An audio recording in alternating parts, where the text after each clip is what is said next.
Halo, selamat sore. Jumpa lagi dengan saya di channel saya. Karena ngerekamnya sore, ya jadi selamat sore. Ah, hari ini itu saya mikirin satu perkara ya, yang bernama iri hati. Ya iri, ngireni kalau bahasa Jawanya, atau kalau apa ya, kepingin jadi seperti itu atau kepingin miliki ini itu gitu kan. Dan ternyata itu menjadi satu hal yang tidak baik. Eh, Nanti saya cerita kesaksian saya itu gimana saat melalui fase-fase seperti itu. Nah, Bapak Ibu dan saudara-saudara semua, ada baiknya kita buka Alkitab dulu, kita landasi dulu supaya kita tahu bagaimana sih nanti Tuhan akan menolong kita. Ya, jadi hari ini temanya adalah ngapain harus iri, ngapain harus kepingin yang mereka punya.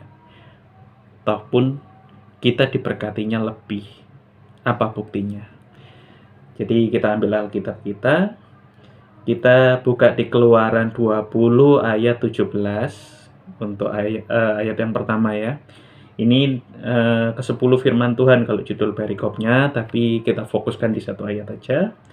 Di Keluaran 20 ayat 17 berbunyi demikian. Jangan mengingini rumah sesamamu, jangan mengingini istrinya, atau hamba laki-lakinya, atau hambanya perempuan, atau lembu, atau keledainya, atau apapun yang dipunyai sesamamu. Ya, jadi sesuai ya sama tema kita hari ini. Iri itu kan awal mulanya dari melihat, kemudian ada perasaan untuk mengingini, memilikinya juga gitu. Sementara kan Tuhan mendesain bahwa kita ini memiliki sesuatu itu yang berbeda-beda begitu. Sebenarnya kan nggak boleh ya yang namanya manusia itu kalau memang belum waktunya ya sudahlah, ngapain dikejar, toh semua juga udah ada waktunya sendiri gitu kan. Terus kalaupun bukan itu hal yang diinginkan Tuhan untuk hidupnya, ya sudahlah, toh Tuhan juga memiliki yang terbaik untuk dia begitu. Jadi Tuhan sudah menyediakan yang terbaik. Kita baca satu ayat lagi ya sebelum kita detailkan. Di Mazmur 37 ayat 11. Kalau judul perikopnya ini kan kebahagiaan orang fasik semu. Saya ini tertarik sebenarnya sama pasal 37 ini. Karena waktu saya baca lagi ternyata seru juga ya untuk dibahas. Tapi lain kali aja kita bahas. Kita fokus dulu sama problem yang sekarang. Yaitu kita akan pecahkan masalah iri hati tadi. Mazmur 37 ayat 11, tetapi orang-orang yang rendah hati akan mewarisi negeri dan bergembira karena kesejahteraan yang berlimpah-limpah. Gitu. Jadi cara mengatasi iri adalah ya dengan rendah hati. Karena sebenarnya orang iri itu awal mulanya dari orang yang sombong. Karena dia merasa paling bisa, paling mampu, paling wow. Tetapi pada saat dia merasa seperti itu ternyata dia tidak mendapatkan. Nah, itu sebenarnya kan akan menimbulkan ya itu perasaan iri tadi. Padahal kalau orang rendah hati, kecenderungannya akan bersyukur, akan melihat apa yang dimiliki yang sudah diberikan Tuhan, begitu. Nah, ada pengalaman yang menarik Bapak Ibu dan saudara-saudara semua. Saya ceritakan. Jadi, pengalaman menariknya itu begini. Di YouTube saya sebelumnya itu kan saya cerita ya, di tanggal 2 Januari saya dikeluarin dari perusahaan, cara mengeluarkannya juga tidak baik. Padahal sebelum-sebelumnya nggak ada cerita apa-apa, nggak dikabari, nggak di apa, tiba-tiba jam 11 suruh keluar gitu. Kemudian di hari berikutnya, 2 hari berikutnya lah kurang lebih, saya mendapatkan panggilan kerja, ya interview dulu gitu. Kemudian setelah interview saya pulang kembali, dan ada satu momen ketika saya dalam perjalanan, saya melihat sebuah baliho. Jadi waktu itu kan musimnya caleg-caleg gitu loh, masang-masang baliho. Kemudian saya kok merasa kenal sama orang ini siapa gitu kan. Kemudian saya ingat-ingat kembali, saya ke flashback ke tahun-tahun dulu lah, waktu masih apa ya, masih kuliah, saya masih D3 dulu. Jadi dulu itu memang antara saya dan dia memang ada satu kompetisi yang tidak tertulis dan tidak apa ya, ya tidak resmi lah, tapi kami berkompetisi pada saat itu. Tapi saya tidak ingin bercerita kompetisinya tentang apa, yang pasti kami berkompetisi dan kemudian saya adalah di pihak yang kalah saat itu. Kalahnya adalah ketika saya review ulang, oh iya dia memang lebih mendapatkan segalanya, dari materi, dari postur, pokoknya dia jauh lebih baik lah gitu. Dan kemudian ada ke flashback kembali ya, ke satu momen itu. Saya pernah juga, yang membuat saya kalah adalah ketika dia datang ke satu tempat, dia diterima dengan sangat baik. Tetapi ketika saya yang datang, saya diusir gitu. Dan itu kan yang akhirnya menjadikan pergulatan batin ya. Sampai saya bertanya kepada Tuhan, Tuhan seburuk itukah saya di hadapan Tuhan, sehingga orang aja mengusir saya gitu, sementara yang satunya tidak diusir. Kemudian seiring berjalannya waktu, ya disinilah kebaikan Tuhan. Saya itu ya seneng sama Tuhan Yesus itu ya gitu.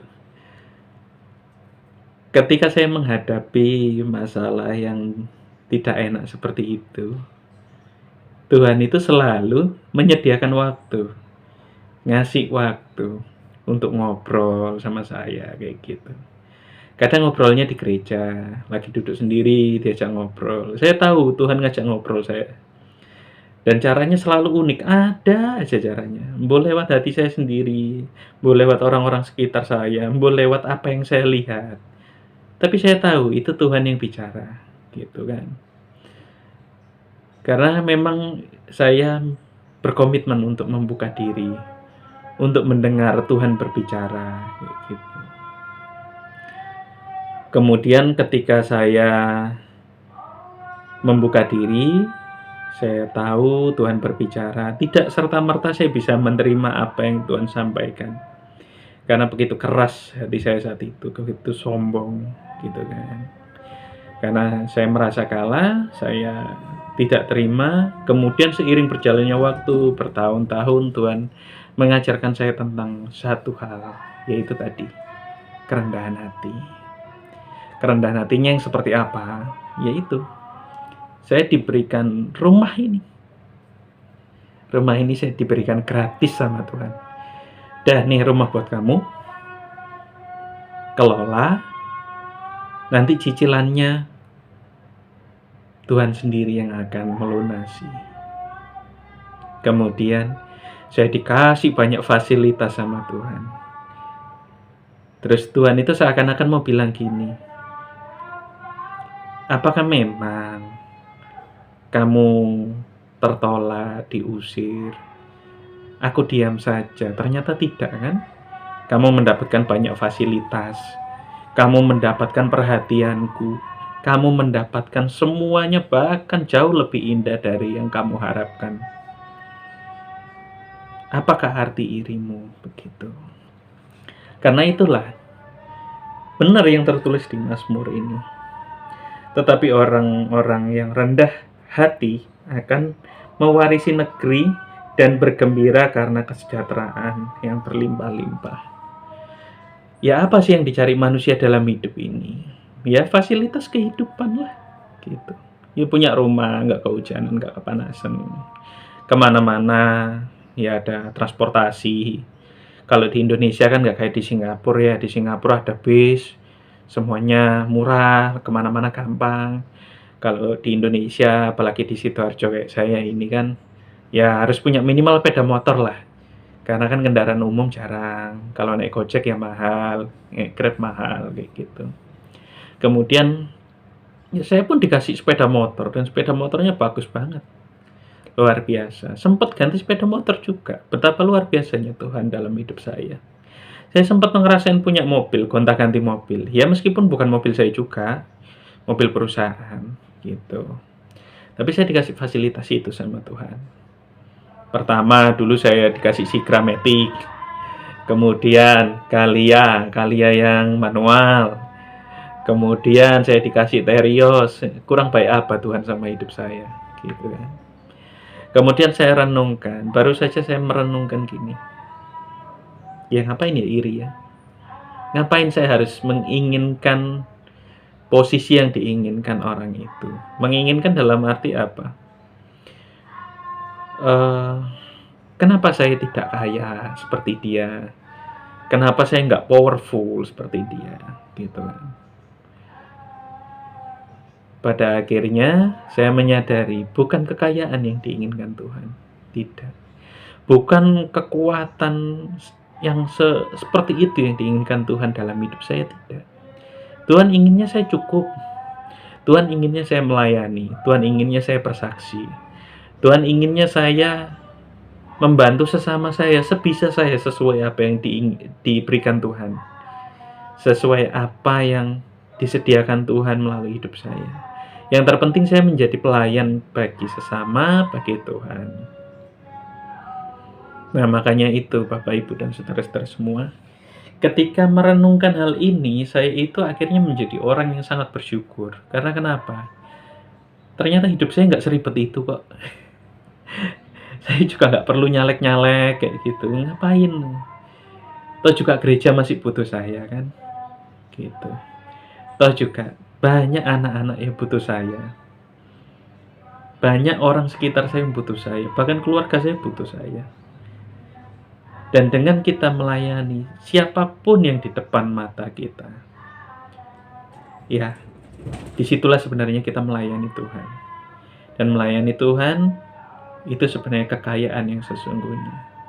Ya gimana nggak kaya wong kita melayani yang pemilik dunia, pemilik kehidupan.